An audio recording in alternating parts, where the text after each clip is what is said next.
Hello, Port City people. This is Todd again. This time we're going to go back to 1954. We're going to review the movie Them. And back in the days before VHS, yes, I am that old.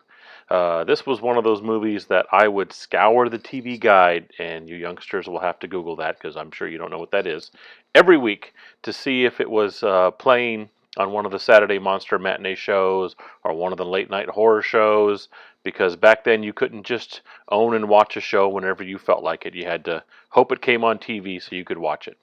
You were at the mercy of the networks and the local stations to decide to play what they wanted to play when they wanted. Them was one of those movies that was worth searching for as far as I was concerned. As a young horror and monster movie fan, this was one of the best in my opinion. Now, in the present, I still hold this film in high regard. The practical special effects that brought the giant ants to life in this film, though a bit dated now, of course, are still not horrible looking, and within their own era, they were quite well done. This includes the sounds the ants make, and it really stuck in my head as a kid. The plot is a cautionary tale about the repercussions of atomic testing, but then again, what 1950s monster movie wasn't, and the possible mutating powers of the nuclear fallout.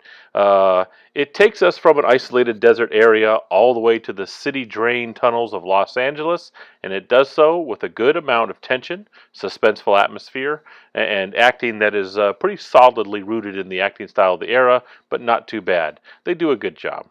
The soundtrack is also pretty good at supporting the screen action. This is one of the first and one of the better giant insect films to come out of the 1950s, and I highly recommend it. I gave it a 8 out of 10. I think 8 or over would be just fine with it. It's got some heavy violence in it, some suspense and that kind of thing. But enjoyable film from 1954, and I do recommend it. Give it a look. Thanks a lot. We'll see you the next time.